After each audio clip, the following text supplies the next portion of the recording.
بسم الله الرحمن الرحيم كلنتي wanaagsan daawadayaal kuna soo dhawaada waraysi gaar oo la yeelanay xildhibaan Faarax Sheekh Cabdulqaadir oo asagu ku sugan magaalada London stuudiyaha nala jooga haatan oo aanu ka waraysan doonaa hadii Ilaahay yiraahdo siyaasadda guud ee Soomaaliya balse waxaanu ku bilaabi doonaa hadii Ilaahay yiraahdo taariikh nololeedkiisa in yar oo kooban anagoo marnaba cadaalad u sameyn kareenin meeshuu ku dhashay ku soo barbaaray waxa ku soo bartay iyo markuu dib ugu soo noqday dalka Soomaaliya xilligii burburkii xilligii dawladda Xasan Sheekh Maxamuud oo qayb ka ahaa wasiir buu horay u soo noqday waxaanu jecelnahay inaanu weydiino arrimahaas wax ka weydiino iyo geedi socodka siyaasadda Soomaaliyeed ee guud arrimaha federaalka cadaalad sidii loo heli lahaa doorashooyinka soo socda iyo arrimaha wax ku saabsan siyaasadda guud ee Soomaaliya mudane xildhibaan sharaf iyo karaamo u tahay TV-ga Universal inaad xilligan nala joogtid ku soo dhawow waraysigan gaarka aad iyo aad baan kaaga mahad celinaya Cabdixafiid adiga iyo maamulka telefishinka caalamiga Universal iyo dhammaan daawadayaashaada iyo dhageystayaashaada oo dhan waa gartay waxaan jecelahay daawadayaasha inaan taariikhdaada dib ugu celiyo Faarax xagee buu ku dhashay tacliintii aasaaskan xaguu ku soo qaatay bismillaahir rahmaanir rahiim aad uma doonayo inaan ku sii dheeraado taariikhdaydo waxaan iska rajaynayaa insha Allah in waqti badan uu noo sii dhimay aan ka hadlay doono hadii Ilaahay yiraahdo aan noolaano anigu waxaan ku dhashay magaalada Beledweyne sanadkii 1966 markii yaraanteedii waxa aan bartay Quraanka Kariimka oo qoyska dugsi u lahaa aan ku bartay kadibna waxa aan dugsiga hoose aan ka bartay aan ka dhigtay magaalada Muqdisho dugsigii howlwadaag dugsiga hoose howlwadaag 1976 ayaa waxaan u wareegnay magaalada Beledweyne waxa aan wax ku bartay dugsiga dhexe ee Sandor Goore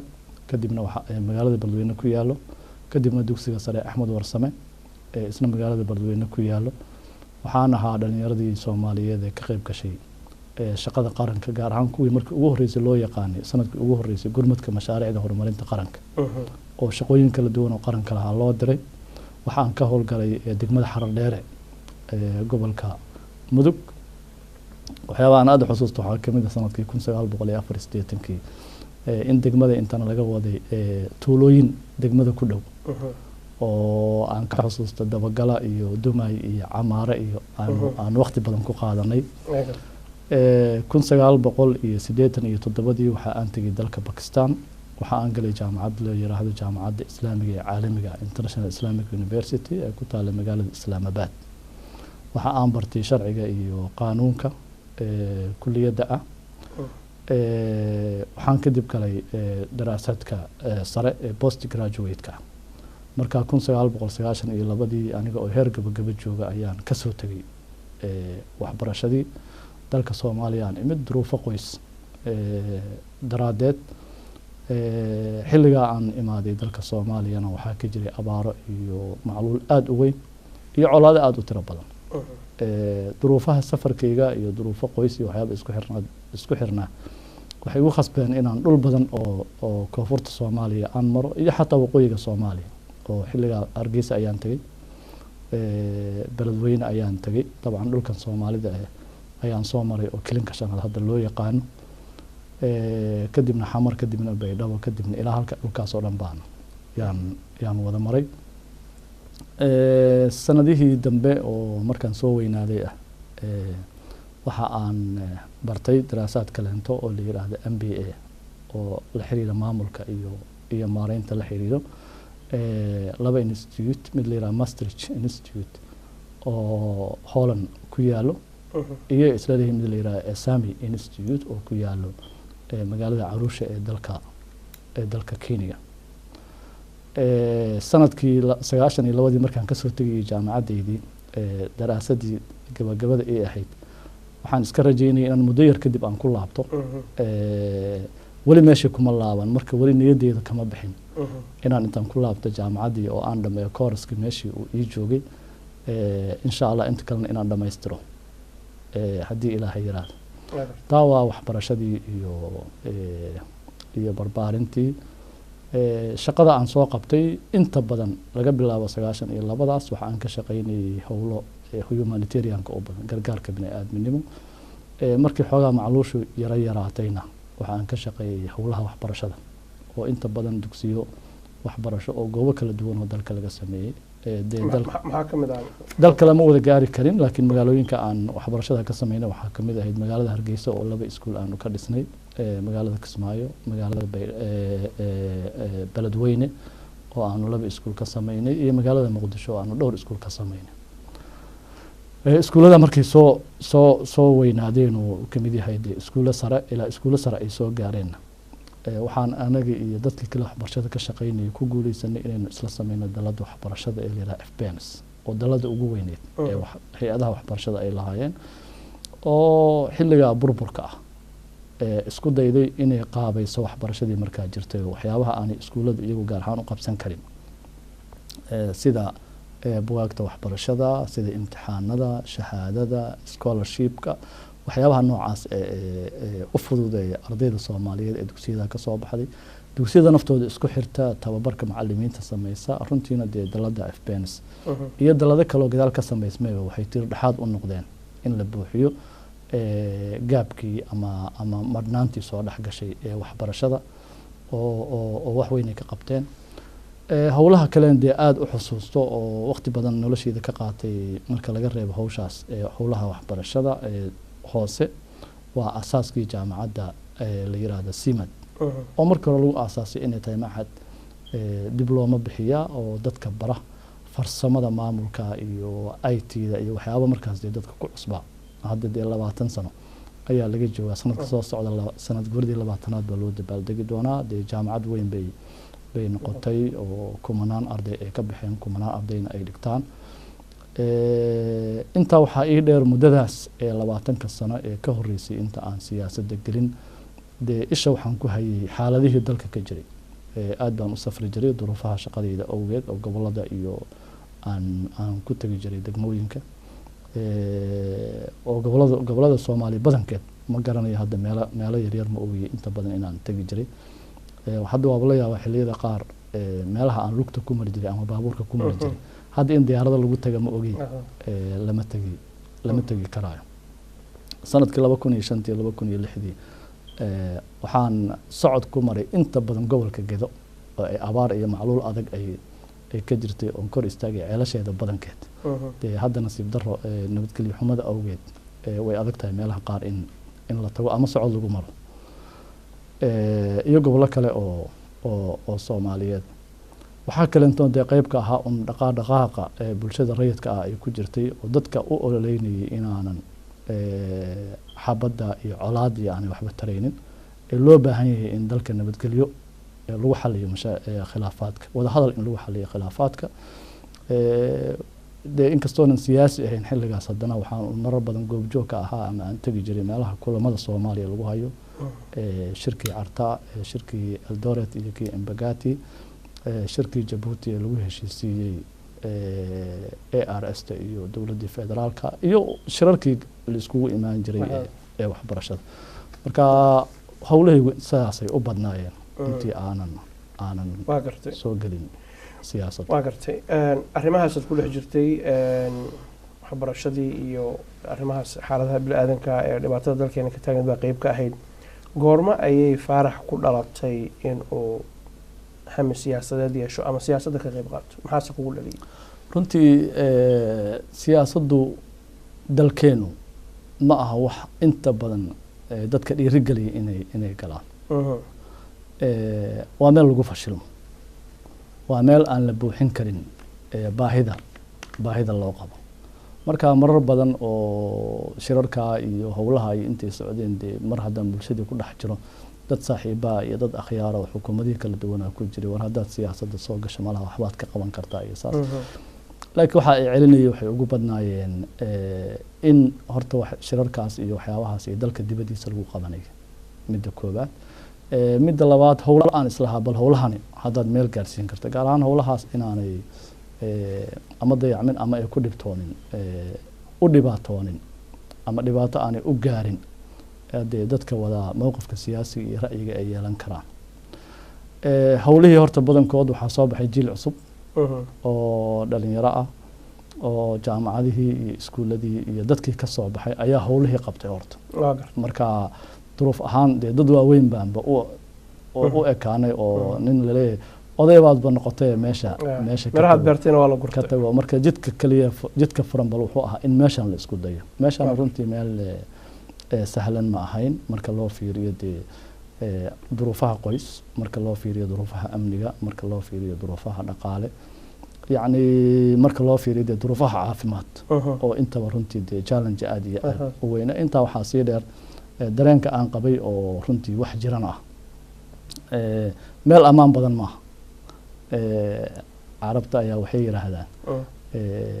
annaasu acdaa'un liman waliya alxukma hada in cadal nisfu nnaasi acdaa'un liman waliya alxukma hada in cadal dadka nuskood waxay colaadiyaan qofka xukun qabto waa haddii uu cadaalad sameeyo dee haddaanu cadaalad sameynina iskaba daa duruufaha inagu xeelan marka dabcan anigu dee xukunkii dalka ma qabanin laakiin in un loo soo istaago in dalka xaaladiisa wax laga bedelo oo loo dhaqaaqo wax sahlan ma ahayn marka xiliyadaas oo 2010kii wixii ka dambeeyey ayay duruufuhu igu keeneen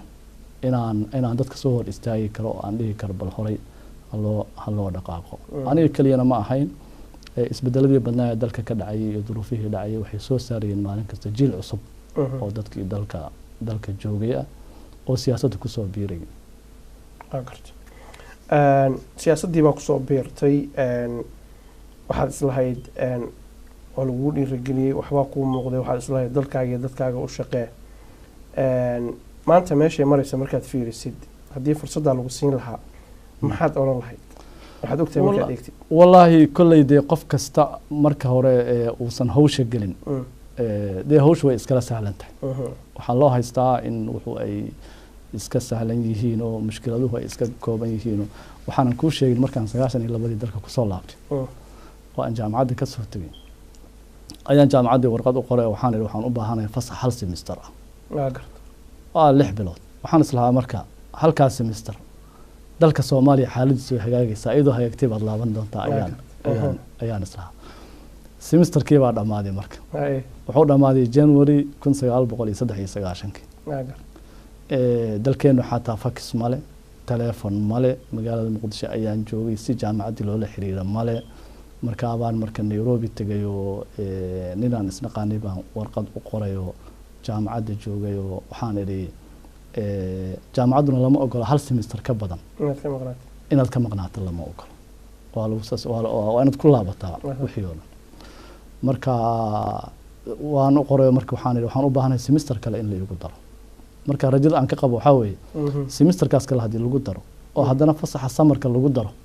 intaa kadib xaalkeenu maba xumaan doonaba xaalkeenu khalaas buu noqon doona u fiicnaan doona marka waan warqad u qorayo marka ninka uu isoo jawaabo wuxuu dhahay hardship cases oo gudoomiyaha jaamacadda magac cid kale aysan ogolaan karin weeye in semester labaad lagu daro laakiin nasiib wanaag waa lagu daray buu yiraahday marka waxaan u haystay inta ku dhamaanay dee maanta runtii waxaan garanayaa waxaana gaaray sida ay u culus yihiin iyo wax xilligaana gaaray kelimaa kadib xataa waxaana gaaray burburkeenu inta uu la egyahay hawsha siday u baaxad weyn tahay sidaanay raaxo badan aanay u lahayn sidaanay u sahlanayn runtii aad u dareemaya oo aad u garanaya waa gartay doorasha dalkii ka dhacday saaxiibka xasan sheekh maxamuud baa ku guuleystay dabcan caqabooyin fara badan baa dowladdii iyo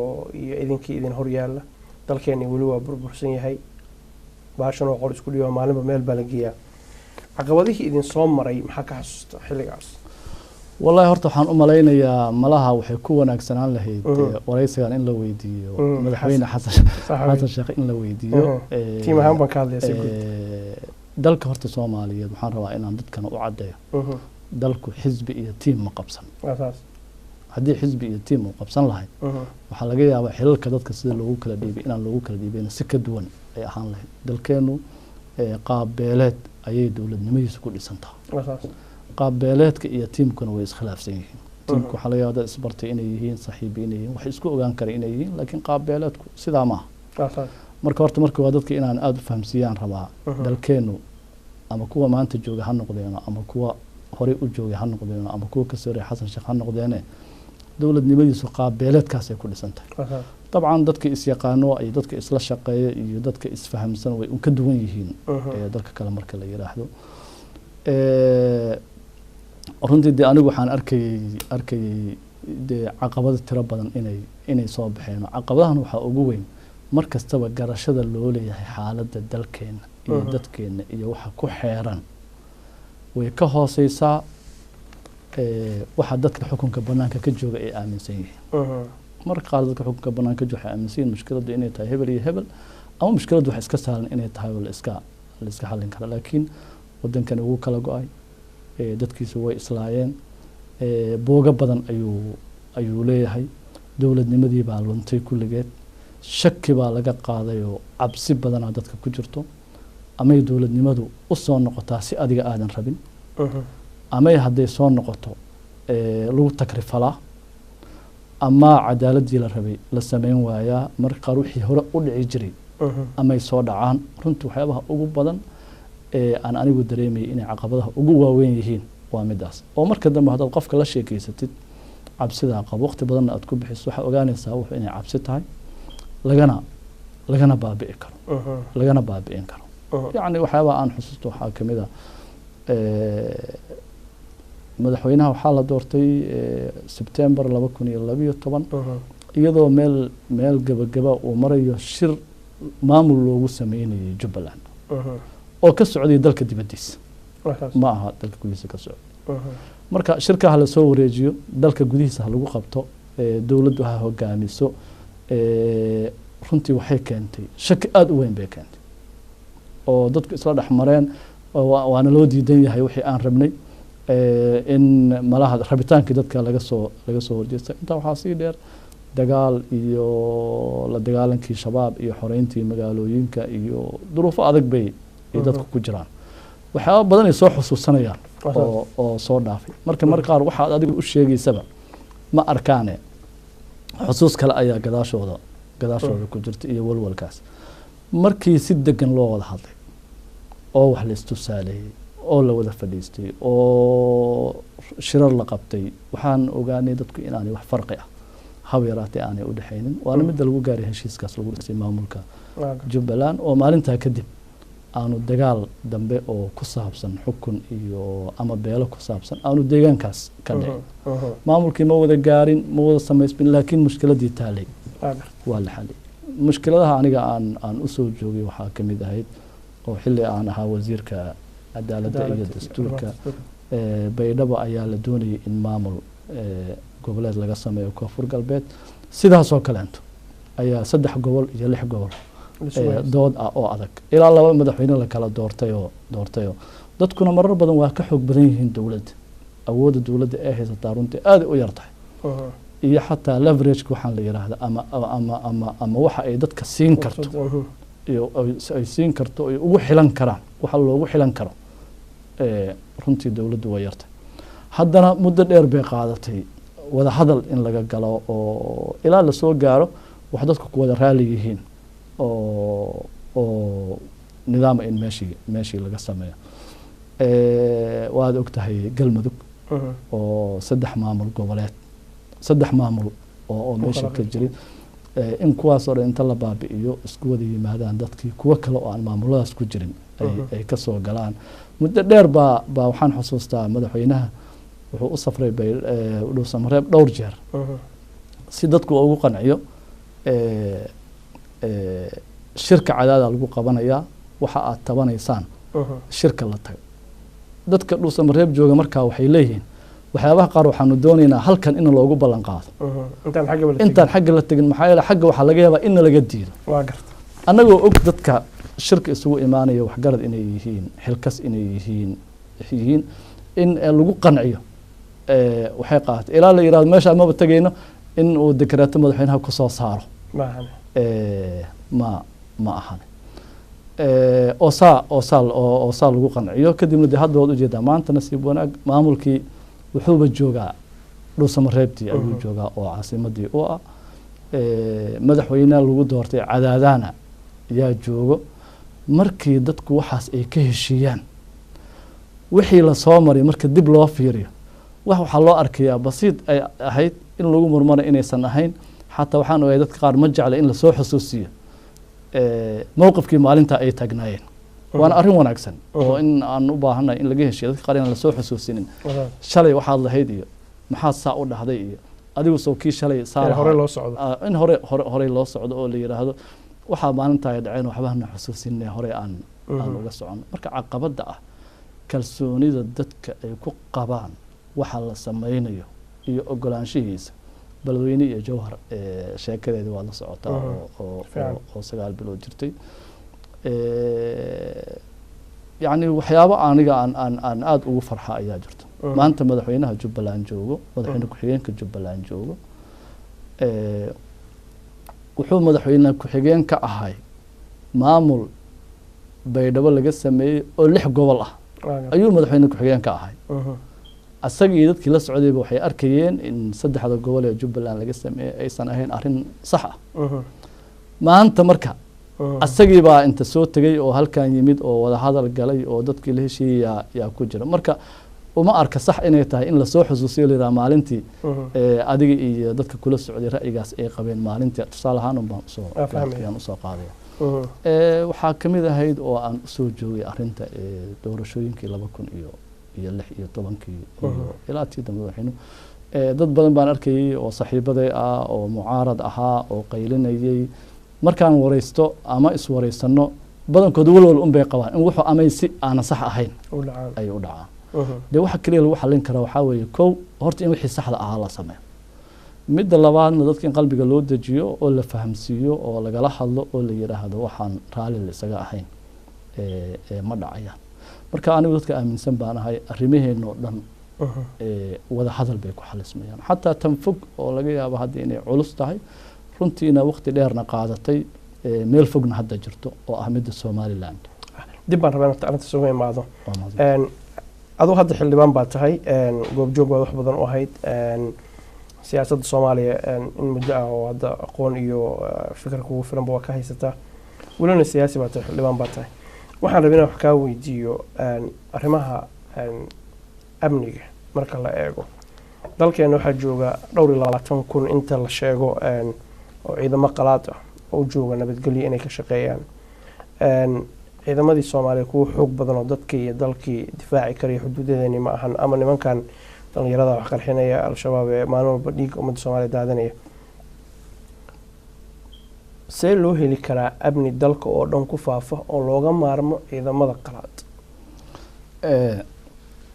runtii ciidamada qalaad horta waxaan shaki lahayn inay duruuf keentay haddii Soomaalidu isku filan tahay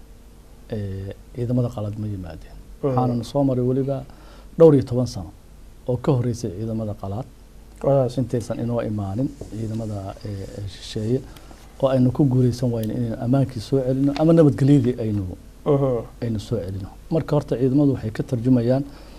baaxadii mushkiladda oo ballaaratay iyo cabsida laga qabay xaaladda dalkeenu inay meelo kale usii gudubto laga qabay ayay yimaadeen marka ciidan samayntu horta oo ciidan nagu filan inaynu helo oo aan anaga ciidan samaysano dee arrin sahlan ma ahano burburkay qayb ka tahay wadamada burburay oo dhanna ma sahlana in ciidan la sameeyo gaar ahaan inaga waxa ayna haysato mushkilad ah amniga iyo ciidan dhisidda iyo waxaasoo dhan wali arrin ay dowladda Soomaaliyeed kaliya gacanta ku haysato ma waa arrin ay dowladda shisheeye oo marka qaar hay'ado waaweyn ah sida African Union oo kaleento multilateral ah ay ku jiraan way yar tahay waxa dowladda Soomaaliyeed ay toos u hesho oo kaalmo ah oo ciidan iyo nabadgelyo loogu dhiso way yar tahay dhinac kale way leedahay oo maalmahana aad loo soo fahmaya khatarteeda iyo sida ay noo lug jiidayso oo ah in siyaasad ahaan looga heshiiyay ciidanka dhisidiisa si dadka qaar ee walwalka qaba wax la soo dhaafay wixii la soo dhaafay aanay u dhicin wada hadalkaasna aad uma dhici jirin horaan laakiin hadda wuu bilowday in intuu wada hadalkaas xoogoobo runta laga wada hadlo waxa laga cabsanayo la isla garto meel la soo saarana waan u baahanahay arrinta nabadgelyada ka guud ahaanteed arrin ciidan kaliya ku xiran marka ma arrinta nabadgelyadu qayb waxaa ka ah kala sheegasho iyo kala tabasho badan adduunyadu dee tajribooyin badan bay leedahay wadamo badan oo burburay ayaa jiro in ciidan loo dhiso iyo inay nabadgelyada helaan jidad kala duwan ayaa loo maray marka inagu waxaanu u baahannahay maalin kastaba inaynu fiirino jidadkaas qaar ka mid ah shaki waxaan iiga jirin ciidankeenu inay shaqo fiican soo qabteen wixii la rabay lama gaarin dalkii ma wada xoroobin ammaankiisii gacanta laguma wada haayo midnimadiisii ma soo noqonin laakiin wax badan bay ciidan ku qabteen ciidamada afrikaanka sidoo kaleeto wax aada u tiro badan ay qabteen oo ay ka mid tahay soo celinta nabadgelyada iyo inay xataa weli ay damiin u yihiin in nabadgelyadu aanay sii hallaabin oo adduunyada kaleeta iyo waxaas ay mas-uuliyad iska wada saareysa arrinta ee soomaaliyeed iyadoo ay taa jirto marka waxaynu u baahannahay inaynu raadino jidad kaloo tiro badan meelaha burburka uu ka dhacay oo inagii inoo dhow yacni tusaale ahaan waa afghanistan dee balaayiin dollar baa lagu bixiyey ciidankooda iyo qalabeynteeda iyo hubeynteeda waa balaayiin ma aha malaayiin iyo waxaynu ka hadlayno 100 kun oo ciidan baa loo tababaray waxa ay leeyihiin 100 kun oo ajnabi ayaa yimaaday oo muddo dheer joogay iyo tobaneeyo saa ay tahayna amnigii dalka waxba kama xasilin qaybo waa xasilayaan meelaha qaar wax hagaagayaan ciraaq baa laga yaabaa inaanay wax saas ina dhaamin iyadana sidoo kaleeta ay tahay marka amnigu runtii wuxuu inooga baahan yahay fiira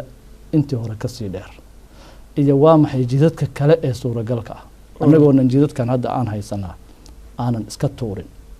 waxa aan haysanaa mar kastaba wax lagu mintida inay yihiin ciidan hadday noo dhisan yihiin kaa un si lagu sii horumarin lahaa isagu inaanu dhexdiisa mushkilad ka dhicin oonu kala tegin qoladan afrikaanka inala joogtaa iyagu eed gaar ay leeyihiin ma jirtee de inagay noo yimaadeen duruufeynayna ku yimaadeen laakiin waa maxay jidadka kale ee suuragalka ah ee amnigeenu aynu waa gartay waxaa tiri eed gaar ay leeyihiin laakiin waxaa jira dareen xoog badan baa jira oo intay ciidamada dalka joogaan way adag tahay in la helo ciidan Soomaaliyeed oo isku filan oo xoog leh oo muqdisho iyo agaarkeeda kaliya xataa ku filan oo adkaan kara 10 sano in ka badan bay joogaan qaraxyadu inay dhacaan isma bedelanin amni bay u joogaan xerooyinkooda ku jiraan ciidankii Soomaalida xoogga lahaana ayaga ayaa hortaagan baa la yiraahdaa maxaa arrinta kale والله horta dee mar kasta oo qofka Soomaaliga hawl asaga u lahay eedeeda cid kala saaro waa marka aniga aan ugu walwal badanahay mushkiladaheena marka AMISOM loo fiiriyo ciidamada nabad ilaalinta adduunyada kala taga aniga waxaan qabaa inay yihiin dadka ugu sacrifice badan dadka tirada ugu badan ay ka dhimatay oo sabab aniga aan dhihi karo dhibaatadaas way u wajahayaan aanay jirin haddii mesela dalalka dariska ah aanba dadkeena qaar ay eedeynayaan oo leeyihiin ciidamada wadamadan dariska ah dan kale leeyihiin waa maxay danta ay leeyihiin ciidamada wadamada aan dariska ahayn ee kumanaanka ay ka dhimatay 10kii sano ee la soo dhaafay ee reerahooda loo geynayo meydkooda loo geynayo ayagoo waliba laga yaabo inay nagu diin ahayn nagu dhaqan ahayn nagu af ahayn marka runtii in inta askari dal kale ku yimaado oo uu ku dagaalamo oo naftiisa ku horo kadibna aad adiga la soo istaagto wallahi askarigaana wuxuu doonayaa yaa iga hortaagan inaan dalkayga wax ka qabsado waa arrin u baahan dadka Soomaaliyeed in runta looga sheego waa gartay haddaanu eegno arrinaha dayna ka dhawaajiso oo ku saabsanayd Somaliland iyo wada hadaladii mudday soo socdeen inta badan shirarka dibadda lagu qabto dalka dibaddiisa lagu qabto miro ma dhalaan prime example na waxaa ka mid ah shirarkan oo meelo kala duwan lagu qabtay hadii Turkiga aan lahayd Carabaha aan lahayd iyo meelo kaleba halkan aan joogno laftigeeda mar baa lagu wada hadlay dad badan waxay aaminsan yihiin marka hore oo la isku tagay waxa laga wada hadlayay inaysan ahayn arrinta midnimada ummadda Soomaaliya ee ahayd wardacayadana suuqa isku marinin khayraadka reer galbeedkan aan qaybsano idinka iyo dawladdiina daacad kaminaan ahayn oo ujeedadina waxay dad midaysan iyo dawlad midaysan oo waqooyigu qayb ka yahay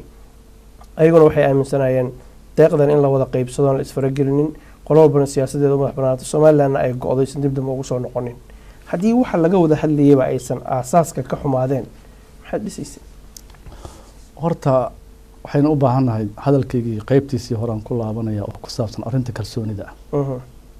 dadkan aan hadda ka sheekaynayna waa dadkii 1960 iyagoo socday intay yimaaday midnimada Soomaaliyeed doonaya horta inay marka ka tagaan midnimadii Soomaaliyeed duruufaha keenay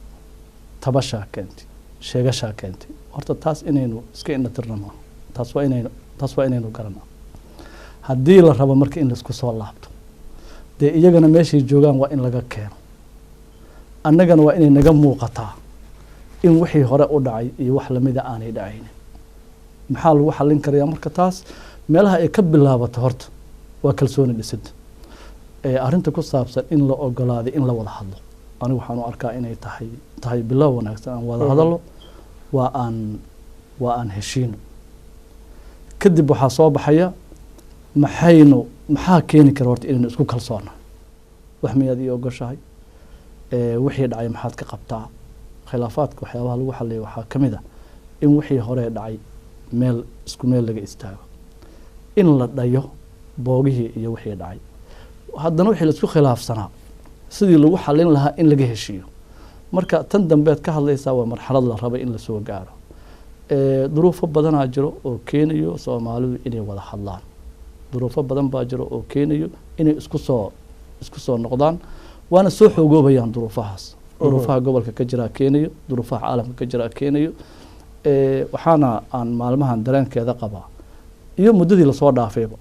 in dadka reer waqooyigu ka guud ahaantood ay qabaan xalka mushkiladoodu waxa uu ku xiran yahay wada hadal ay dawladda Soomaaliyeed la galaan yacni meel kale inta is abaabulaan oo adduunyo kale u tagaan oo adduunyo kale iska aqoonsato oo ay dal gaar ah noqdaan arrin hadda sii yaraanayso weeye meel kale oo adduunyadana oo waxyaabahan kale ay ka jiraan xataa way ka sii yaraatay oo duruufahaas way sii adkaadeen marka inaga waxaa linooga baahan yahay guud ahaan Soomaalida oo dhan siyaasiyiinta kaliya maaha oo ganacsatada ay ku jiraan culamaa diinka ay ku jiraan ururada haweenka ay ku jiraan waxgaradka uu ku jiro suugaanleyda uu ku jiro iyada siyaasiyiintuna hormuud iyo tusaale ay u noqdaan kalsoonida in la soo celiyo kadibna la wada hadlo dabcan siyaasaddu wada hadalkeedu iyo waxyaabaha noocan marka la wada hadlayo waxyaaba aan laga maarmaynin aa jirto waxaa lagu magacaabaa waa inuu deal jiraa waa in wax lagu heshiinayo oo la qaybsanayo oo wax la isaga ogaanayo waa inay jiraan waa inay jirtaa wax loo yaqaano commitment ama yacni kalsooni lagu qabo inay dhab ka tahay cid kastaba waxaan inay fulin karto meelaha meelihii aan weli la gaarin weeye marka meelaha inaynu soo gaarna ayaan rajaynayaa waana waajib baan aaminsanahay dadka Soomaaliyeed saaran dowladnimadeena gaar ahaan haddaan nahay dowladda federaalka ah dowladnimadeena marna ma dhamaystirmayso dastuurkeenu ma dhamaystirmayo adduunyada aaminaadda ay nagu qabtaa marna meel ma gaarayso inta walaaliheen aan kala maqana gartay waa hagaag arrintaas haddaan halkaa uga tagno arrinta dibadhiska federalismka ama dhamaystirkiisa muduu soo jiitamayay nooca la qaadanayo masiirka u dambeeya noqonayo lama yaqaano kalsooni darro fara badan hadda aad ka dhawaajisaa jirta maxaa hortaagan in la dardargeliyo oo meeshii la rabay la gaarsiiyo horta dadka Soomaaliyeed waxaan anigu ku magacaabaa waxa inuu haystaa waa geedi socod geedi socodku maalinna waa yaraanaya maalinna xawaaru qaadanaya awooddaada iyo tabartaada intay la eg tahay wey dadka qaar marka waxay u malaynayaan geedi socodkaas inuu yahay meeshii lagu nagaanay geed yar oo hoos bay arkayaan markaasay moodayaan gurigii loo socday inuu yahay markaas dhan kan inaan degno ma ahan ama marka qaar qorax iyo cadceed iyo hanfi iyo waxba qabanaya markaas dhan ma socon karnee meeshan aynu joogno federalismku wuxuu u yimid carar laga cararayo wax la soo dhaafay hore waana nidaam adduunyada ka jiro oo xukunka in la baahiyo ah oo xukunka in la qaybsado ah sidee loo qaybsanayaa fursado badan baa u furan dadka Soomaaliyeed laakiin waa inay kalsoonida dhisantaa wax wada lahaanshaha yani waxaan rabaa inaan tusaale kuugu soo qaado labadii sane u dambeysay markuu madaxweyne xasan sheekh dalka uu joogay yani 2015 2016 25 shir oo madaxda maamul goboleed isugu yimaadeen ayaa ka dhacday magaalada Muqdisho 25 shir markaad 2 sano u qaybso 25 shir macnaheedu waxa bishiiba kulan baa dhici jiray macnaheedu waxa weeye wafdi ka socdo wafdi uu wato madaxweyne goboleed oo ay la socdaan intaasoo wasiiradiisa xubnihiisa baarlamaan odayaal kaleeta ayaa imaanayay dad aanan weligood muqdisho imaanin oo u qabay hadday muqdisho yimaadaan meel isku qalanaya ama meel balaayo ay ka dha intay yimaadeen oy weliba ka hareen wufuudda ayay business ijaarteen oo hoteelo furteen oo maqaaxiyo furteen oo dee qaarkood gabdho ka guursadeen oo ilaa meesha ay ku sugeen oo qaarkood baaba hadda markii dambe dee madax dalkii ka noqday oo aan ku laabaninba goboladii iyo meelihii laga yimid kalsoonidaas soo celinteeda aad ay u muhiimsan tahay marka aniga ma qabo laba arrimoodba inaynu ka digtoonaano marxaladan hadda inaynu qaadno olole federalismka looga soo horjeedo oo aanu iska dhigno in dalka uu kala gogo-ayo sidii asoo dalku markii hore isku xirnaana ma qabo maamuladana gudahooda in khilaafaad uu ka dhexdhaco ma qabo weliba dowladda federaalka ah mas-uuliyad aada u weyn baa ka saaran inay ka shaqayso midnimada maamuladaas hadda jiro hadda waxaa inagu soo socda labada sane soo socoto dhammaan sanadkan iyo sanadka dambe dhammaan maamul goboleedyada oo dhan doorashaa ka dhici doonto waa hawl aada u baaxad weyn oo la rabo dowladda federaalka inay hormuud u noqoto markale dowladda federaalka xukuumadda keliya maaha baarlamaanka kamid eh siyaasiyiinta kalea kamid eh hormuud ay u noqdaan ololayaashaas sidii wax wanaagsan ku dhici lahaayeen sidii dimuqraadiyad u noqon lahayd baarlamaanada maxaa iska bedeli kara dadka noocooda imaanaya maxaa iska bedeli kara dadku maxay rabaan in aada looga shaqeeyo si aynu u muujino in jidkaas aynu ku soconnaa 2020 markaynu gaarno in dalkeenu uu doorasho geli karo haddii lagu fashilmo kuwaan ama khilaafaad uu ka yimaado ama si xun ay u dhacaan waxay shaki gelinaysaa in dalkeenu uu hore u socon karo 2020 sidoo kaleeto maamul goboleedyada dadka jooga waxay dowlad goboleedyada la yiraahdaa waxa ay laga doonayaa iyaguna haddii xukunkiibaa laga qaaday caasimadii oo muqdisho ahayd waxaa la geeyey magaalo kaleento dee ma aha ujeedada laga lahaa federalismka xukunku waa in hoos loo daadajiyo waa inay dadkooda ay doortaan waa in deegaanada loo sii daadajiyo waa in dowladihii hoose ay samaysmaan waa in hoos lasii aado marka anigu waxaan arkaa hawl aada u baaxad weyn oo siyaasadeed oo dadku ay ku tababaran karaan oo dadku intay isku khilaafaan oo ay ku tartamaan oo ay khilaafaadka ku xaliyaan oo markay tartamaan natiijada ka soo baxday ay iska raaligeliyaan oo aada u weyn oo haddii la daawado oo jiilalka soo socda ee caruurteennu ay daawadaan ay ogaan karaan habka loo soo maray in dalkani uu ka soo baxa meeshii uu ku jiray marka aniga iguma jirto riyada ah inta maamuladan la baabi'iyo oo dowlad weyn inoo dhalato oon ciidan samaysano oo ciddii farta taagta aynu dhegta qabanno waxaasi waa lasoo dhaafay kan baynu u baahnay inaynu hagaajino waxaan rabaa inaan ku dara arrin meeshaas oo dadka walwal ku hayso dadka waxaa walwal ku hayo dhaqamaa jiro dhaqan isdiid ahaa jiro dhaqan kala bayr ahaa jiro xataa dadku waxaan arkay maalmahan dambe waxay ka hadlayaan magaca madaxweynaha iyo magaca wasiirada meelaha la siinaya iyo maxaan ku irahdaa iyo mararka qaar mawaaqif la isku khilaafay aniga waxaan arkaa waxaasoo dhan way dhammaan doonaan siday u dhammaatay magacyo badan oo inoo soo jiray iyo xiliyo adag oon soo marnay siday u dhammaatayba way dhammaan doonaan kuwaan insha allah haddii ilaah yaraa waa gartay waxaan rabaa inaan waktiga ka faa'iidaysano oo wakti badan looma harinin soomaalida waxay kala tabanaysaa cadaalad darro dhacday wasiirka cadaaladda ahaan jirtay iyo arrimaha dastuurka waxaa laga hadlaa dib u heshiisiin in la sameeyo wasiirka cadaaladda hore maadaama ahaan jirtay siyaasina tahay haddana xildhibaan aad tahay yaa la heshiisiinaya isdagaalsan oo u baahan inay heshiiyaan maxaa yeelay su-aashan waxaan ku weydiinayaa nimanka siyaasiyiintu intay maalin walba meelo ka khudbeeyaan bay waxay yidhahdaan soomaali isnacday soomaali kala tagtay ayagoo doonaya qoyska iyo deegaamada ay ka taliyaan inaysan awoodooda lumin oo u tusaan deegaan kaloo walaalahooda ay degan soomaaliyeed dad cadow oo inay iska waardiyaan u baahan yaa isdagaalsan oo la heshiisiinaya runtii yaa isdagaalsanta maalin kasta waxaa laga yaaba inay isbedelaan actoriska laakiin waxaa muhiim ah maxaa la isku khilaafsan yahay oo la isku hayaa yacni contentious issues waa maxay qadiyadaha la isku khilaafsan yahay oo xasaasiga ah oo loo baahan yahay in la xaliyo dadku iyaga ayaa ka soo gudbay marxalado tiro badan iyadoona xataa mar qaar dowlada heshiisiinin oo hay-ada heshiisiinin bay iyagu khilaafaadka qaar ee jiro iyo kasoo gudbeen saan hadda ku tilmaamayay maamulka Jubbaland sameynta isku khilaafsana hadda isku khilaafsana maamulka Jubbaland sameynta ama koonfur galbeed ama Hirshabelle waxa laga yaabay khilaafku inuu noqdo sidoo xukunku noqonaya sidee la isu dooranaya sidee loo waxyaabo noocaas oo kale ah iyo waxyaabo la xiriira resource yani ama hanti ama aan leenahay waa maxay marka waxa uu ka jiro runtii aniga inta badan waxaan dareemayaa dadku cabsi iyo shakiba ugu weyn waxay ka qabaan cabsida iyo shakigaas waxay u baahan tahay wada hadal in lagu saaro hadba soo noqon karo wada hadalkaas hal dhinac ma noqon karo waa ka soo gudubnay marxaladii ahayd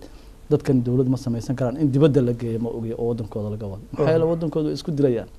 waana soo martay inta dawladda aanu samaysano markii wadanka lagu laabto la isku dilo oo wixii socon waayaan marxaladaha waynu soo gudubnay kelmadda dib u heshiisiintan inaan macno tirna ma rabno oo aanu ka dhigno mashaariic yar yar oo hay-ado iyo dawlado kale iyo wax looga qaato laakiin waa maxay waxa la isku hayaa marka haddana waxaan qabaa in hoos loo sii dego qadiyadaha waaweynna waxay u baahan tahay in lagu xaliyo wax la yiraahdo mu'tamar dastuuri ama constituent assembly ama constitution assembly lagu xaliyo sidaynu khayraadku u qaybsanayna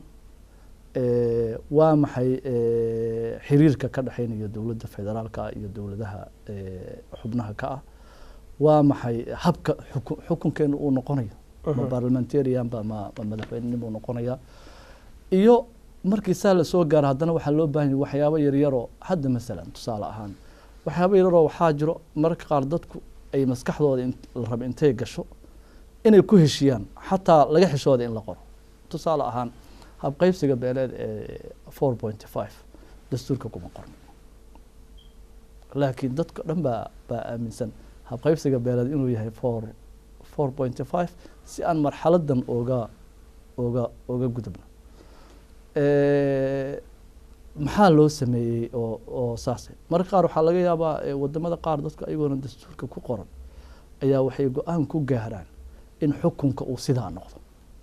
xukunka in la qaybsado marka qaar waa ka muhiimsan yahay in doorasho inta la sameeyo dadka qaar ay ku guuleystaan hadalkaana hadal adag inuu yahay laga yaabaa oo hadda aanan maanta meeshan munaasab ku ahayn oo laga yaabo inuu fasir badan u baahan yahay lacala meel kale fursad kale haddii aynu helno yani masalan wadamada noo dariska ah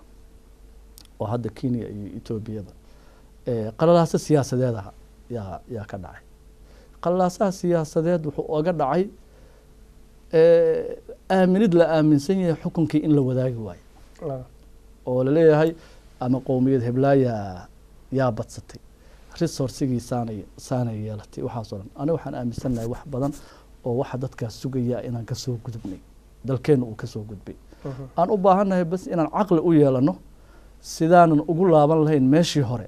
waa inaynu xariiftinimo la nimaadnaa waxa dhici kara iyo waxa la isku haysta anigoon iska indha tirin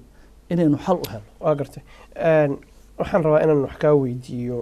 arinta dib u heshiisiinta waa garanay waa ka soo gudbina waxaa ka jira gobolka isbedel siyaasadeed baa ka jira saameyn buu Soomaaliya ku leeyahay kii khaliijku saameyn buu Soomaaliya ku leeyahay ilaa haatan wali ay saameyntiisi socoto waa maxay aragtidaada ku wajahan ra'iisul wasaaraha cusub ee Itoobiya iyo xiriirka Soomaaliya ka dhaxeeyay arrimaha dibadda wallahi ra'iisul wasaaraha cusub deewaan dhalinyaro ah oo cusub oo dalkiisii baa horta doortay oo wuxuuna ka yimaaday xisbigii talada dalka haya coalitionka talada dalka haya EPRDF buu ka yimaaday kama iman xoogagii mucaaradka ahay ama kuwii aaminsanay inay Ethiopia kala go'do ama kuwii xoog wax ku doonayay ama kuwii xabsiyada ku jiray toona kama aanu imaanin inuu ka muuqato inuu gartay in Ethiopia wax wada lahaanshaheedu uu u baahan yahay furfurnaan siyaasadeed runtii waa ay ka muuqatay dadaalna waa ka muuqday laakiin wali waqti badan bay inaga baahan tahay inaynu fahmnaa xaaladda Ethiopia dadka Soomaaliyeed markaan u sheegayo horta Ethiopia annagu kama aanan sameeynin isbedelka haddaan nahay Soomaali ama Soomaalida Ethiopia ku nool ha ahaato ama Soomaalideena kale ha ahaato xukunkana uma qaybina annaga oo yaa ku haboonaya yaanan ku habboonayn waxaas ima dhahan meesha annaga inaga khusaysa waa arinta annaga ina khusaysa haddii aanu nahay Soomaali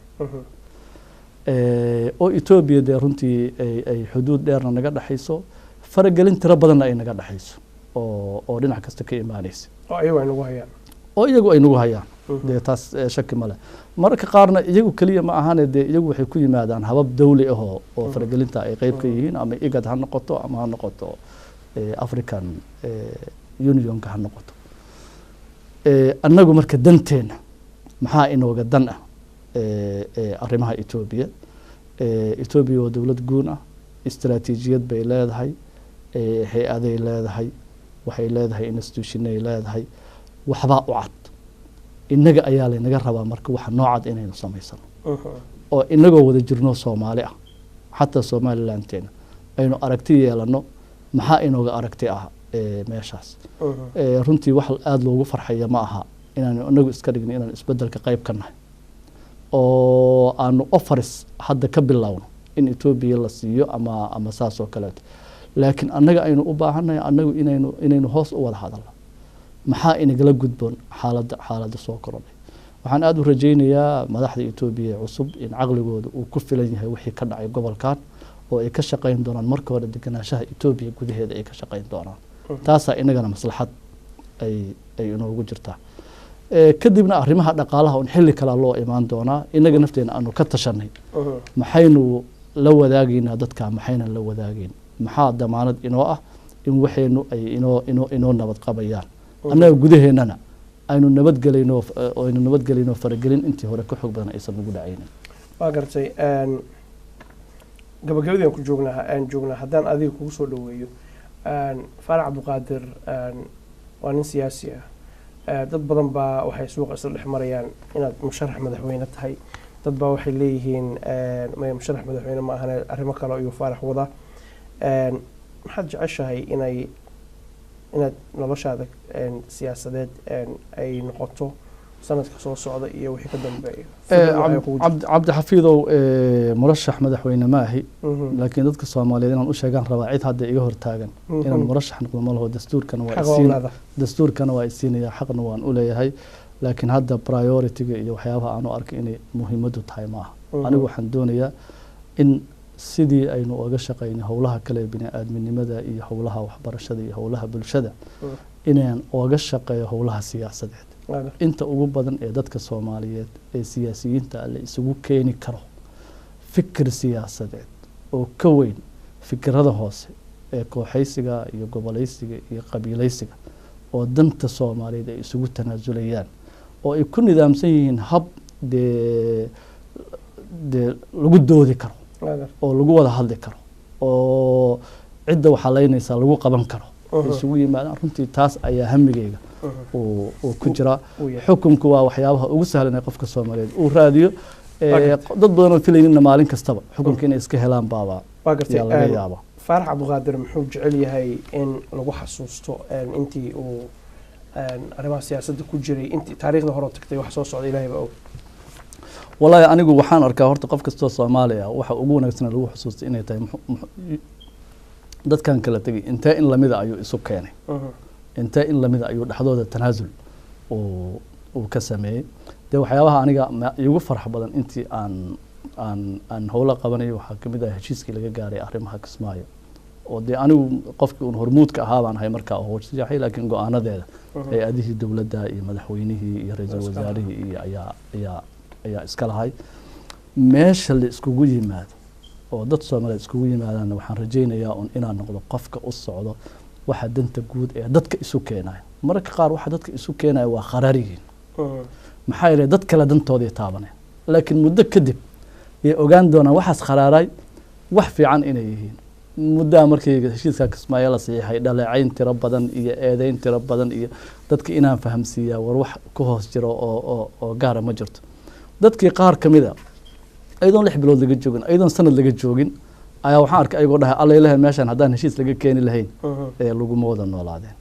waxyaabaha aniga aan aad iyo aad u rajaynayo waxaa kamid ah in arinta walaalaheen Soomaaliland ay xalisanto oo jid nabadgelyo oo wanaagsan loo maro maalintaas oo qofka Soomaaliga ah ee siyaasadda ku jira oo dhihi kara alla ilaahay waxba loo soo kordhiyay Soomaaliya agartay 30 seconds hada awoodid ma ku muuqata doorasho qof iyo cod in la qaban doono say dawladda Soomaaliya hadalka u dhigtay anigu muuqashadeeda muhiim ma aha inay ii muuqato waa waajib saaran dowladda federaalka inay dalka gaarsiiso doorasho qof iyo cod idinku maxaa u gaarsiin weydeen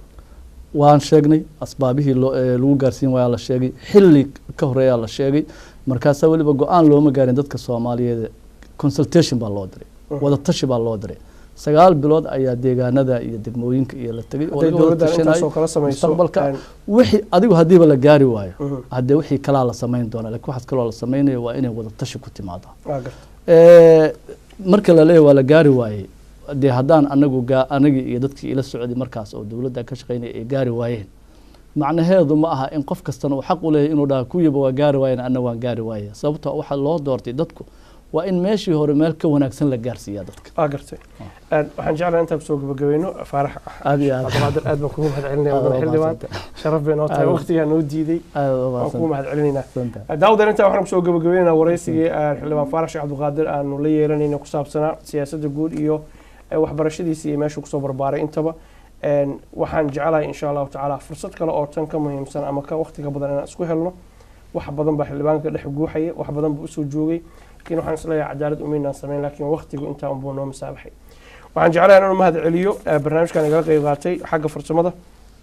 waa cali naaji oo si hagar la'aan nooga shaqeeyay aad baan ugu mahad celinayaa sidoo kale wariye cabdirashiid rashka ayaa si weyn asna nooga shaqeeyay oo mahad celinaya waxa barnaamijka sidoo kale qayb weyn ka ahaa cabdalla mudhir iyo waliba injineer axmed oo mahad celinaya anoo cabdixafiid maxamuud jaamac ayaa idinla socodsiinayay